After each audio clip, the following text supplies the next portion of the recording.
Hello बच्चों, कैसे हैं आप सब लोग। आशा करती हूँ आप लोग बिल्कुल ठीक होंगे और मैं भी बिल्कुल ठीक हूँ। मैं हूँ आपकी हिंदी व्याकरण की अध्यापिका।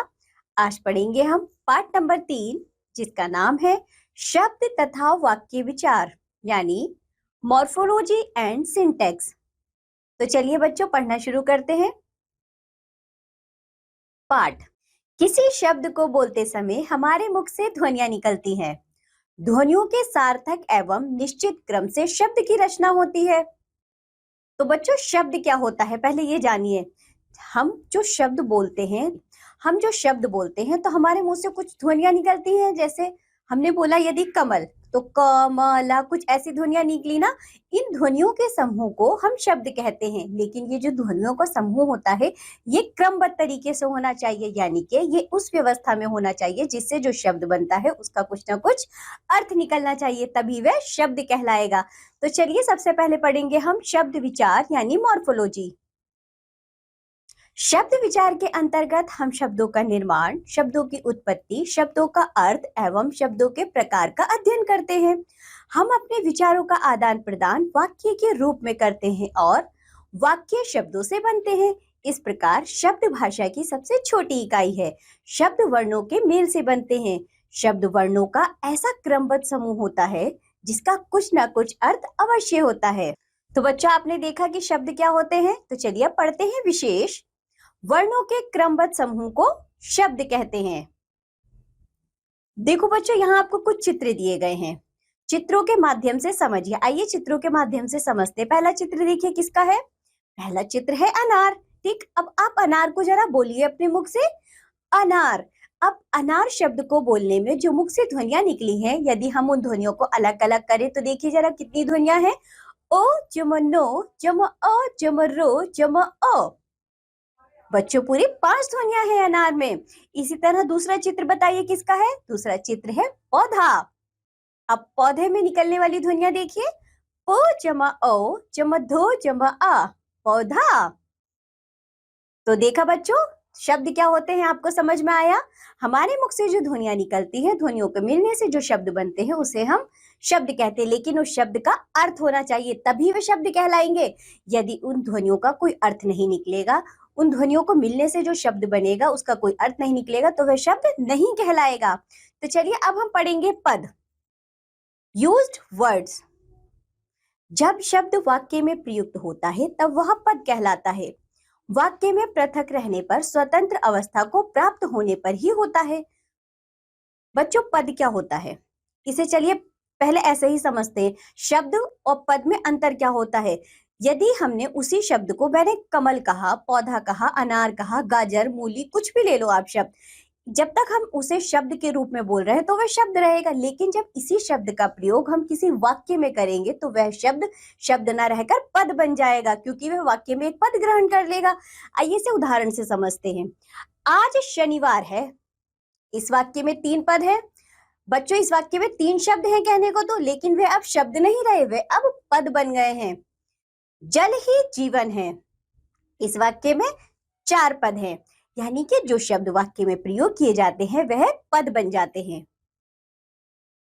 शब्दों का वर्गीकरण, क्लासिफिकेशन ऑफ वर्ड्स। शब्दों का वर्गीकरण 4 आधारों पर किया जाता है। बच्चों, जो शब्द होते हैं उन्हें देखिए 4 आधारों पर विभाजित किया जाता है। कैसे कैसे।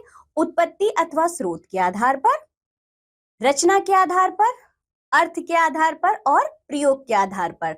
सबसे पहले देखिए उत्पत्ति अथवा स्रोत के आधार पर तत्सम शब्द, तद्भव शब्द, देशी शब्द और विदेशी शब्द। इसी तरह देखिए रचना के आधार पर शब्दों को 3 भागों में विभाजित किया जाता है। रूढ़ शब्द, यौगिक शब्द और योग रूढ़ शब्द। इसी तरह अर्थ के आधार पर एकार्थी शब्द, अनेकार्थी शब्द, अनेकार्थी शब्द, समानार्थी शब्द और विपरीतार्थी शब्द। प्रयोग के आधार पर शब्द को 2 रूप में बांटा जाता है, विकारी शब्द और अविकारी शब्द। अब इन आधारों को बच्चों हम थोड़ा विस्तारित रूप में पढ़ेंगे। तो चलिए सबसे पहले पढ़ते हैं उत्पत्ति के आधार पर शब्दों का वर्गीकरण, यानी classification of words based on origin. तत्सम शब्द यानी संस्कृत वर्ड्स, ये संस्कृत भाषा के वे शब्द हैं जिनका प्रयोग हिंदी भाषा में ज्यों का त्यों किया जाता है, जैसे हस्ती, सिंह, अग्नि, मयूर, अश्रु, चंद्र, दंत, ओष्ठ, आम्र, नासिका, श्वेत, पुष्प, करण, मुख, हस्त, गृह। तो बच्चों ये जितने भी अभी हमने शब्द पढ़े हैं ये अब संस्कृत के ओरिजिनल शब्द हैं, मतलब ये संस्कृत में इसी तरह बोले जाते हैं। जैसे आम्र है, आम्र को हम हिंदी में क्या कहते हैं? आम कहते हैं, तो वह इसका दूसरा रूप कहलाएगा। जो संस्कृत भाषा में शब्द होते हैं उन्हें जब हम हिंदी में इसी तरह प्रयोग करते हैं तो वे तत्सम शब्द कहलाते हैं। चलिए आगे बढ़ते हैं। दूसरा प्रकार है तद्भव शब्द यानी मॉडिफाइड वर्ड्स। ये संस्कृत के वे शब्द हैं जिनका हिंदी भाषा में प्रयोग होने पर स्वरूप थोड़ा बदल गया है। जैसे देखो बच्चों, तद्भव शब्द क्या होते हैं? जैसे हमने पढ़े थे ना, तत्सम शब्द जो संस्कृत भाषा के होते हैं ज्यों के त्यों, जिनका हम प्रयोग करते हैं। लेकिन जब तत्सम शब्दों को हम थोड़ा सा रूप परिवर्तित कर देते हैं उनका, तब हम उनका प्रयोग करते हैं तो वह तद्भव कहलाते हैं। जैसे अंधकार का अंधेरा, ग्रामीण गवार, उष्ट्र ऊंट, कूप घृत घी, कूप कुआं, कृषक किसान, अक्षी आंख, गर्त गड्ढा, अर्ध आधा, ग्राम गांव, उल्लू, घृणा घिन, अगम्य अगम, कर्म काम, अदय आज, ग्राहक गाहक, गुहा गुफा, उज्ज्वल उजला, घट घड़ा, उच्च ऊंचा, अष्ट आठ, अंगुष्ठ अंगूठा, गर्दभ गधा, अमूल्य अमोल। तीसरा भेद देखिए जिसका नाम है देशज शब्द यानी नेटिव वर्ड्स। ये वे शब्द हैं जो क्षेत्र विशेष में प्रचलित विभिन्न बोलियों से हिंदी भाषा में आ गए हैं। जैसे डिबिया, ऊंघियाना, आटा, झूला, छप्पर, सटकना, खटपट, थाल, कोड़ी, चाचा, खचाखच, धमक, ऊट पटांग, बकबक, दनादन, पटाखा, लोटा, ताला, सरपट, ठेला, फटफटिया, खुसुर पुसुर, रोटी, खर्राटा। तो बच्चों ये जो शब्द हैं इसी तरह के और भी अन्य शब्द होते हैं जिन्हें अपने क्षेत्र विशेष में बोला जाता है, लेकिन उसे हम हिंदी में भी ज्यों का त्यों प्रयोग करते हैं। ऐसे शब्दों को कहा जाता है देशज शब्द। चलिए चौथा भेद जिसका नाम है विदेशी शब्द यानी फॉरेन वर्ड्स। नाम से ही समझ में आ रहा है जो विदेशों के हों वे ऐसे शब्द। ये वे शब्द हैं जो विदेशी भाषाओं से हिंदी भाषा में आ गए हैं। जैसे अंग्रेजी के कुछ शब्द देखिए, van, car, bus, colour, head, cup, paint, dance, copy, machine, driver, photo, metre, cinema, doctor, station, pen, file आदि। तो बच्चों ये जो हमने अभी शब्द पढ़े हैं इन्हें तो हम अपनी भाषा में कुछ इस तरह बोलते हैं।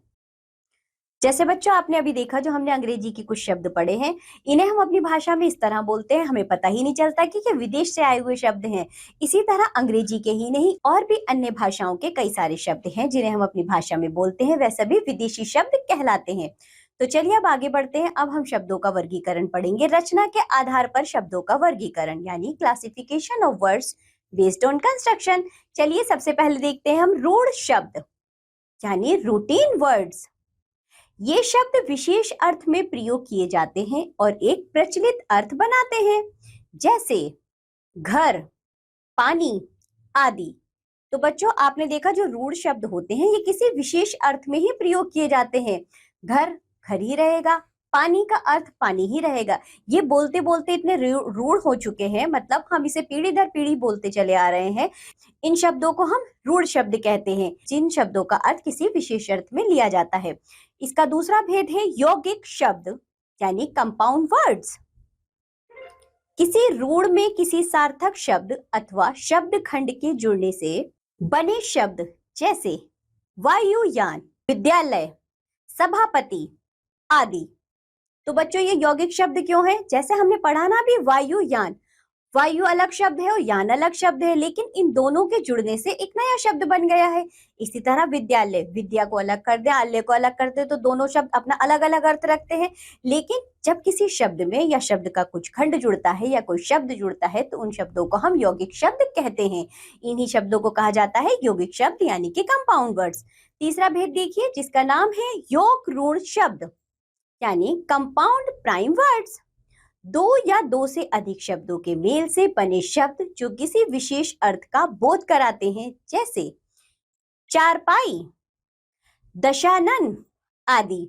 तो बच्चों जब हमने चारपाई कहा, चारपाई कहने से हमें समझ में तो आ गया कि जो लेटने वाली खाट होती है ना उसे खाट भी कहते हैं, खटिया भी कहते हैं, और भी उसके अंदर कई नाम होते हैं।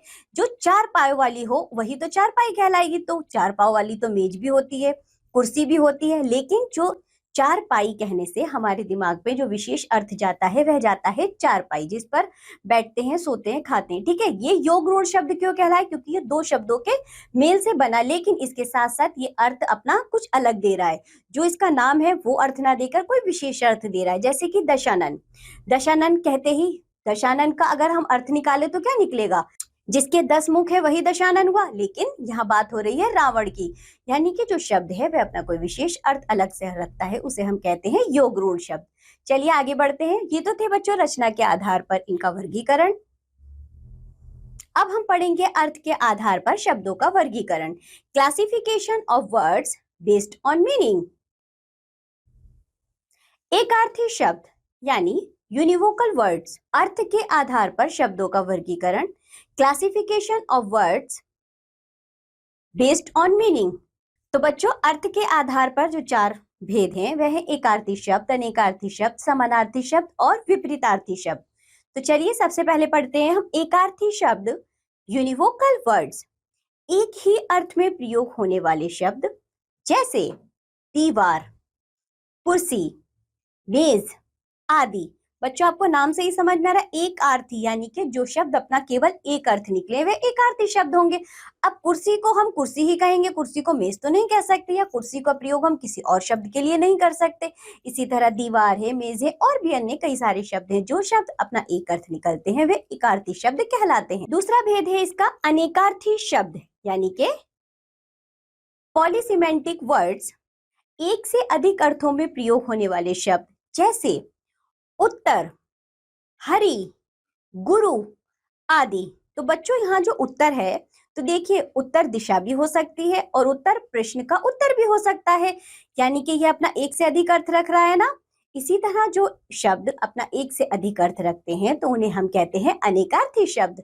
आगे देखिए समानार्थी शब्द यानी कि सिनोनिम्स। समानार्थी शब्द, जो शब्द बच्चों अपना समान अर्थ रखते हैं वह समानार्थी शब्द कहलाते हैं। चलिए आगे बढ़ते हैं। चौथा भेद है विपरीतार्थी शब्द यानी कि एंटोनियम्स। विपरीत यानी उल्टा, उल्टा अर्थ देने वाले शब्द, जैसे मोटा, पतला, उल्टा, सीधा आदि। तो बच्चों विपरीतार्थी शब्द तो आप सभी जानते हैं, ऊपर नीचे दाएं बाएं, यानी कि जो शब्द बिल्कुल अन्य शब्द से उल्टा अर्थ रखता है उन्हें हम विपरीतार्थी शब्द कहते हैं। तो ये थे चारों भेद अर्थ के आधार पर। चलिए अब आगे बढ़ते हैं। प्रयोग के आधार पर शब्दों का वर्गीकरण यानी classification of words based on use. बच्चों प्रयोग के आधार पर शब्द दो प्रकार के होते हैं, विकारी शब्द और अविकारी शब्द। चलिए पहले पढ़ेंगे हम विकारी शब्द यानी इंडिक्लाइनेबल वर्ड्स। ये शब्द वाक्य में प्रयोग होने पर लिंग, वचन और कारक के अनुसार बदल जाते हैं, जैसे लड़की गाती है, लड़कियां गाती हैं। तो बच्चों लड़की गाती है, जब हम इसका प्रयोग एक वचन में कर रहे थे तो ये लड़की था। अब इसी लड़की शब्द का प्रयोग यदि हम बहुवचन में करेंगे तो लड़की का लड़कियां हो गया। तो ऐसे शब्दों को कहा जाता है विकारी शब्द, जो अपना रूप परिवर्तित करते हैं किस हिसाब से? लिंग, वचन और कारक के अनुसार। विकारी शब्द चार प्रकार के होते हैं, संज्ञा, सर्वनाम, विशेषण और क्रिया। अब दूसरा भेद देखिए, अविकारी शब्द यानी इंडिक्लाइनेबल वर्ड्स, वाक्य में प्रयोग होने पर इनका रूप नहीं बदलता, जैसे घोड़ा तेज दौड़ता है। तो बच्चों घोड़ा है, यहाँ एक वचन है, घोड़ा तेज दौड़ता है। जो तेज शब्द है आप उस पर विशेष ध्यान दीजिए। अब यदि हम घोड़े को बहुवचन में लें, घोड़े तेज दौड़ते हैं। जो तेज शब्द है वो तो नहीं परिवर्तित हुआ ना, संज्ञा परिवर्तित हुई, क्रिया परिवर्तित हुई उसके अनुसार, लेकिन तेज शब्द नहीं बदला, तो यही हमारा अविकारी शब्द है। अविकारी शब्द भी 4 प्रकार के होते हैं, क्रिया विशेषण, संबंध बोधक, समुच्चय बोधक और विस्मयादि बोधक। तो बच्चों ये जितने भी पढ़े हैं अभी हमने, ये शब्द थे शब्द। शब्द पर विचार किया हमने, शब्द को किस तरह कितने प्रकार में वर्गीकृत किया गया था, उन सबको हमने थोड़ा विस्तार से पढ़ा है। अब हम पढ़ेंगे वाक्य विचार यानी सिंटैक्स। वाक्य क्या होते हैं बच्चों? जिस तरह शब्द होते हैं ना जो ध्वनियों के समूह से बनते हैं, इसी तरह वाक्य होते हैं जो शब्दों के समूह से बनते हैं। बात यहाँ पर विशेष ये ध्यान रखनी होती है, जो वाक्य होते हैं, वाक्य जब हम शब्दों से बनाते हैं तो शब्दों का एक क्रम होना चाहिए और वे व्यवस्थित ढंग से लिखे होने चाहिए। जब हम कोई वाक्य कहें तो उसका अर्थ निकलना चाहिए। जैसे राम खाना खाता है, यदि हमने इसे इस तरह बोला तो इसका अर्थ निकल रहा है, समझ में आ रहा है। बच्चों इसी वाक्य को यदि हम कहें खाता खाना राम है, आप कुछ तो समझ लेंगे, लेकिन यह वाक्य नहीं कहलाएगा। क्यों वाक्य नहीं कहलाएगा? क्योंकि जो इसके शब्द हैं वे क्रमबद्ध तरीके से व्यवस्थित रूप से रखे नहीं गए और ये अपना अर्थ भी नहीं स्पष्ट कर रहे हैं। तो चलिए अब हम पढ़ेंगे वाक्य विचार। वाक्य विचार के अंतर्गत हम वाक्य निर्माण, वाक्य के प्रकार एवं वाक्य के भाग के बारे में अध्ययन करते हैं। अपनी बात को कहने के लिए हम शब्दों का प्रयोग करते हैं।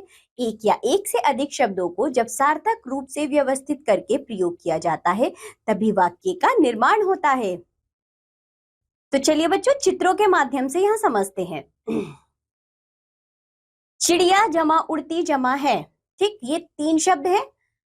अब देखिए हमने कहा चिड़िया उड़ती है, तो ये 3 शब्द पद भी बन गए और ये हमारा पूरा वाक्य बन गया। इसी तरह देखिए निधि जमा गाती जमा है, यानी निधि गाती है। विशेष वाक्य शब्दों का ऐसा क्रमबद्ध समूह होता है जिसका एक विशेष अर्थ स्पष्ट होता है। तो बच्चों आपको समझ में आया कि वाक्य क्या होते हैं? हमने जो ऊपर अभी उदाहरण 2 पढ़े हैं, जैसे उपयुक्त वाक्यों को पढ़कर समझा जा सकता है कि ये सभी वाक्य किसी भाव अथवा विचार को पूर्ण रूप से प्रकट कर रहे हैं। ये सभी वाक्य अनेक शब्दों से मिलकर बने हैं। इन वाक्यों में सभी शब्द सार्थक है। वाक्यों में प्रयोग किए जाने वाले सभी शब्द पद कहलाते हैं। तो बच्चों आपको वाक्य समझ में आए ना क्या होते हैं? बिल्कुल, क्योंकि देखो सबसे पहले हमने क्या पढ़ा था? शब्द पढ़े थे, जो कि हमें पता है ध्वनियों के समूह से बने थे। शब्द को जब हम वाक्य में प्रयोग करते हैं तो वही शब्द हमारा पद बन जाता है। जब हम शब्दों को क्रमबद्ध तरीके से रखते हैं और कुछ बात अपनी कहते हैं जिससे हमारा अर्थ स्पष्ट होता है तो वह हमारा वाक्य कहलाता है। तो चलिए अब आगे बढ़ते हैं। अब पढ़ेंगे हम वाक्य के अंग, पार्ट्स ऑफ सेंटेंस। वाक्य के 2 अंग होते हैं, उद्देश्य और विधेय। सबसे पहले पढ़ेंगे हम उद्देश्य यानी सब्जेक्ट। वाक्य में जिसके विषय में कुछ कहा जाता है उसे उद्देश्य कहते हैं। जैसे राधा खाना खा रही है। बच्चों इसमें बताइए जरा सब्जेक्ट क्या है? राधा। क्यों? बच्चों सब्जेक्ट को ही उद्देश्य कहा जाता है। आप ऐसे समझिए जो काम का करने वाला होता है, वाक्य में जो करता होता है उसे हम उद्देश्य कहते हैं। तो राधा हमारा उद्देश्य हो गई। दूसरा वाक्य देखिए, पिताजी बाजार गए हैं। जो पिताजी हैं वह करता है, तो यानी कि पिताजी उद्देश्य है। ठीक, आप सिर्फ अभी उद्देश्य पर ध्यान दीजिए। अब आगे बढ़ते हैं। अब हम पढ़ेंगे विधेय यानी कि प्रेडिकेट। बच्चों वाक्य में उद्देश्य के विषय में जो कुछ कहा जाता है उसे विधेय कहते हैं। बहुत आसान सी भाषा में इसे समझिए। हमने एक वाक्य पढ़ा था, ठीक है। वाक्य में 2 अंग होते हैं, एक उद्देश्य होता है, दूसरा विधेय होता है। जो काम का करने वाला होता है वो उद्देश्य कहलाता है। और बच्चों जो काम का करने वाला होता है वो उद्देश्य हो गया, लेकिन उस उद्देश्य के बाद यानी कि उस काम को क्या हो रहा है उसमें काम, इस बात का जब उसमें विस्तार किया जाता है तो वह पूरा अंग हमारा विधेय कहलाता है। ठीक है, क्या कहलाता है? विधेय कहलाता है। चलिए इसे उदाहरण से समझते हैं। महात्मा गांधी एक महान व्यक्ति थे। बच्चों महात्मा गांधी, क्योंकि ये तो संज्ञा हो गई, ये तो उद्देश्य हो गया हमारा, तो इसे हम अलग रख देंगे। अब देखिए पीछे का वाक्य, एक महान व्यक्ति थे, तो ये सभी चारों शब्द हमारे विधेय कहलाएंगे। इसी तरह देखिए महाराणा प्रताप बहुत वीर थे। महाराणा प्रताप के विषय में बात हो रही है ना बच्चों, महाराणा प्रताप हमारा उद्देश्य है। बहुत वीर थे, बहुत वीर थे, ये हमारा विधेय हो गया। तो बच्चों आप इस बात को हमेशा याद रखेंगे, वाक्य में दो अंग होते हैं और बहुत आसान होता है जिसके बारे में बात की जाती है वह उद्देश्य होता है, और उस उद्देश्य का जब विस्तार किया जाता है वह सभी हमारा विधेय कहलाता है। चलिए आगे बढ़ते हैं। वाक्य के प्रकार, काइंड्स ऑफ सेंटेंस। वाक्य तीन प्रकार के होते हैं, सरल वाक्य, संयुक्त वाक्य और मिश्र वाक्य। सबसे पहले पढ़ेंगे हम सरल वाक्य यानी असर्टिव सेंटेंस। सरल वाक्य, असर्टिव सेंटेंस, इस प्रकार के वाक्यों में एक ही कर्ता, एक ही क्रिया होती है। जैसे वह दिल्ली में रहता है, तो बच्चों इस वाक्य में कर्ता कौन है? सिर्फ एक है, यानी कि वह, और एक ही क्रिया है, दिल्ली में रहता है। क्रिया कितनी है? एक है। प्राची कक्षा 5 में पढ़ती है। बच्चों सीधी सी बात है, एक कर्ता है और एक क्रिया है। जिस वाक्य में एक कर्ता और एक क्रिया होगी तो वह हमारा सरल वाक्य कहलाएगा। दूसरा देखिए, संयुक्त वाक्य यानी कंपाउंड सेंटेंस। इन वाक्यों में एक से अधिक साधारण वाक्यों को किसी समुच्चय बोधक अव्यय से जोड़ा जाता है। जैसे हमने राजेश को बुलाया था लेकिन वह नहीं आया। तो बच्चों इसमें आप देख सकते हैं, संयुक्त वाक्य में दो साधारण वाक्यों को किसी समुच्चय बोधक अव्यय से जोड़ा जाता है। जैसे हमने पहला उदाहरण पढ़ा, हमने राजेश को बुलाया था, यह अपने आप में एक सरल वाक्य है। लेकिन वह नहीं आया, जो लेकिन है वह समुच्चय बोधक अव्यय है। वह नहीं आया ये भी एक वाक्य है, तो इन दोनों वाक्यों को हमने जोड़ा है लेकिन शब्द से, इसलिए यह कहलाएगा हमारा संयुक्त वाक्य। दूसरा उदाहरण देखिए, नेताजी स्टेशन पर देर से पहुंचे, तब तक ट्रेन जा चुकी थी। तो बच्चों नेताजी स्टेशन पर देर से पहुंचे, ये एक साधारण वाक्य है। तब तक लगाकर हमने ट्रेन जा चुकी थी, ट्रेन जा चुकी थी, इस वाक्य को जोड़ा। तो यानी कि दो वाक्यों को जब किसी समुच्चय बोधक अव्यय से जोड़ा जाता है तो वे संयुक्त वाक्य कहलाते हैं। चलिए तीसरा भेद देखते हैं जिसका नाम है मिश्र वाक्य यानी कंपाउंड सेंटेंस। इन वाक्यों में एक प्रधान उपवाक्य और शेष उस पर आश्रित वाक्य होते हैं। जैसे मैं जानता हूं, मैं जानता हूं बच्चों, इसके आगे क्या आपको वाक्य अधूरा लग रहा है ना? ये मैं जानता हूं, तो ये तो हो जाएगा हमारा प्रधान वाक्य कि तुम बहुत ईमानदार और शरीफ हो। जब तक हमने तुम बहुत ईमानदार हो और शरीफ हो, तो पहले प्रधान वाक्य का तो बच्चों अर्थ ही स्पष्ट नहीं हुआ, बात तो हमें अधूरी लग रही थी। यानी कि तुम बहुत ईमानदार और शरीफ हो, ये वाक्य भी अपने आप में अधूरा है। ये आश्रित उपवाक्य है प्रधान उपवाक्य पर। जो मिश्र वाक्य होता है उसमें दो वाक्य जुड़े नहीं होते, उसमें एक प्रधान उपवाक्य होता है और बाकी के दो या एक आश्रित उपवाक्य होते हैं, जो पहले वाले यानी कि प्रधान वाक्य पर आश्रित होते। जरूरी नहीं कि वह पहले आए बच्चों, अंत में भी आ सकता है। तो ये थे बच्चों रचना के आधार पर वाक्यों के भेद जिन्हें हमने अभी पढ़ा है। इसी के साथ ये पाठ होता है यहाँ समाप्त। आज हमने पढ़े हैं शब्द, विचार और वाक्य। आज जो भी पढ़ाया गया है आप लोग उसका अच्छे से अभ्यास करेंगे।